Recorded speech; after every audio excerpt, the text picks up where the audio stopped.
అస్సలాము అలైకుం వరహమతుల్లాహి వబర్కాతుహు. ఔజు బిల్లాహి మినష్ షైతానిర్ రజీం. బిస్మిల్లాహిర్ రహ్మానిర్ రహీం.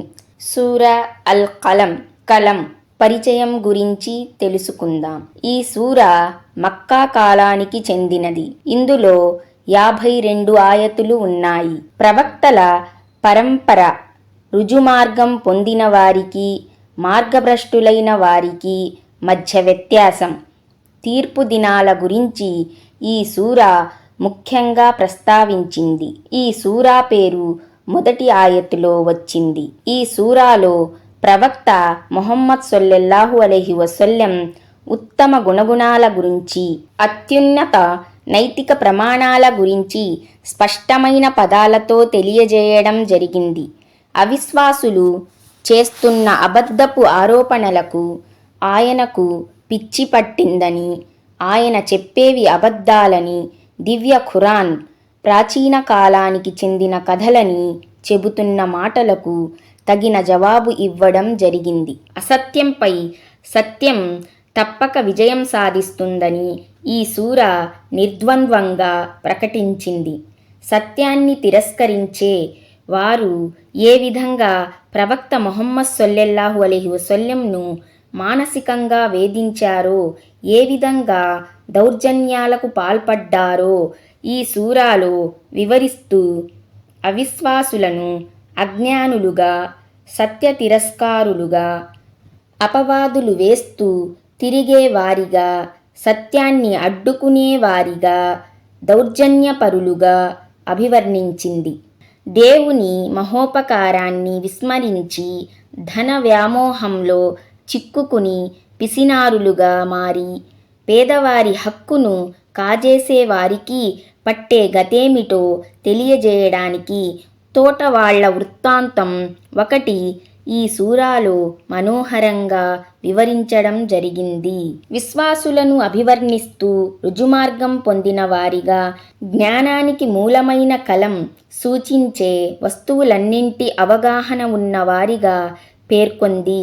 ఈ సూరాలో తీర్పు దినం నాటి దృశ్యాన్ని అభివర్ణించడం జరిగింది.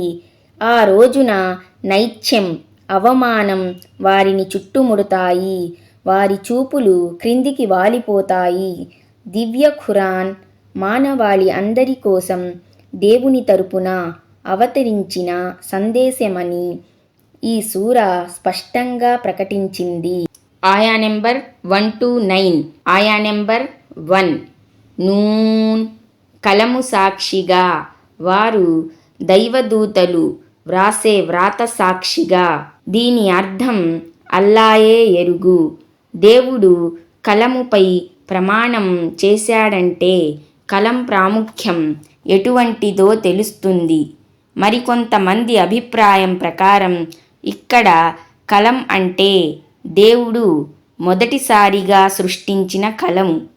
ప్రాణుల విధివ్రాతను వ్రాయమని దేవుడు దానికి ఆజ్ఞాపించాడు.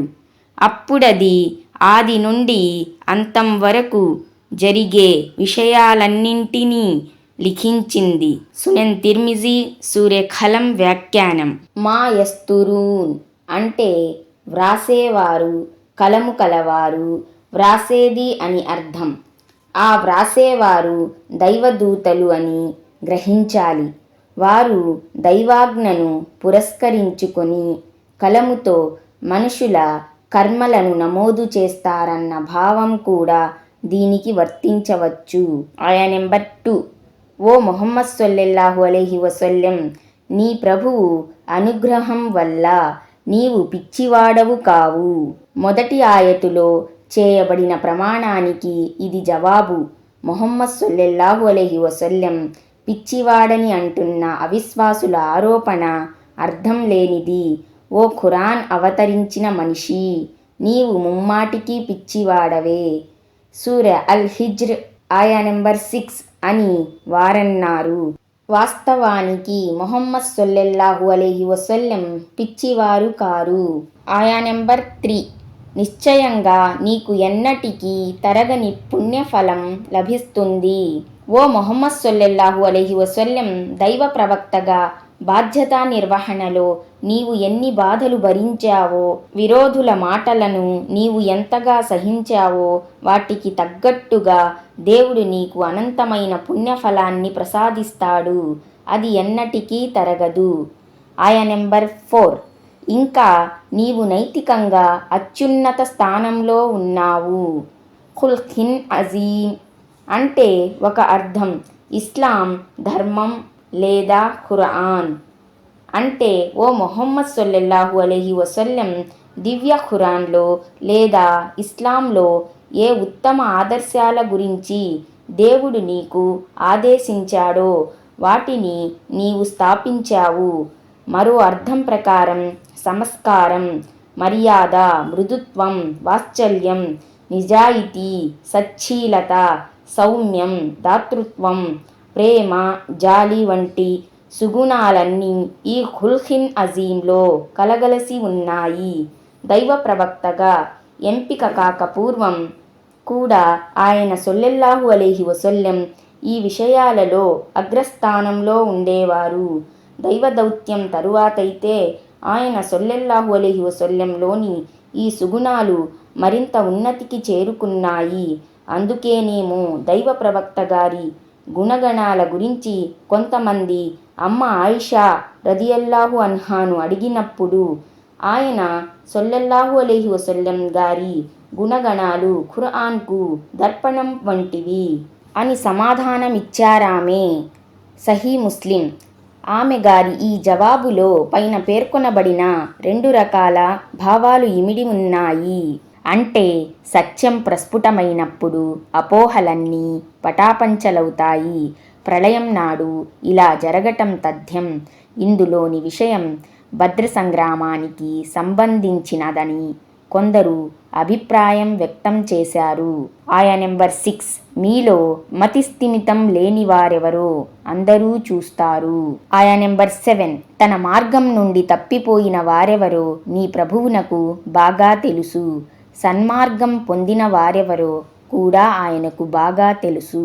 ఆయా నెంబర్ 8. కాబట్టి నువ్వు ధిక్కారుల మాట వినకు. అంటే మనస్సాక్షికి, అంతరాత్మ ప్రబోధానికి విరుద్ధంగా ఈ ముష్రికుల వైపు మొగ్గవలసిన పని లేదు. వారి డిమాండులకు తలవగ్గవలసిన అవసరం కూడా లేదు. ఆయా నెంబర్ 9. నువ్వు కాస్త మెత్తబడితే తాము కూడా మెతక వైఖరి అవలంబించవచ్చునని వారు కోరుతున్నారు. అంటే ఓ ముహమ్మద్ సల్లల్లాహు అలైహి వసల్లం నువ్వు వారి ఆరాధ్య దైవాల పట్ల కాస్త మెతక వైఖరిని అవలంబిస్తే వారు కూడా నీ పట్ల మెతక వైఖరిని అవలంబిస్తామన్నది వారి ఉద్దేశ్యం. కానీ సత్యం విషయంలో రాజీ ధోరణి మంచిది కాదు. అసత్యవాదులకు ఏ ఎండక గొడుగు పట్టడం అలవాటే. కానీ సత్యాన్ని ప్రాణప్రదంగా ప్రేమించే ప్రవక్తలకు అవకాశవాద ధోరణి ఎంతమాత్రం శోభించదు. పైగా ఈ ధోరణి హానికరంగా పరిణమిస్తుంది. అస్సలాము అలైకుం వరహమతుల్లాహి వబరకాతు.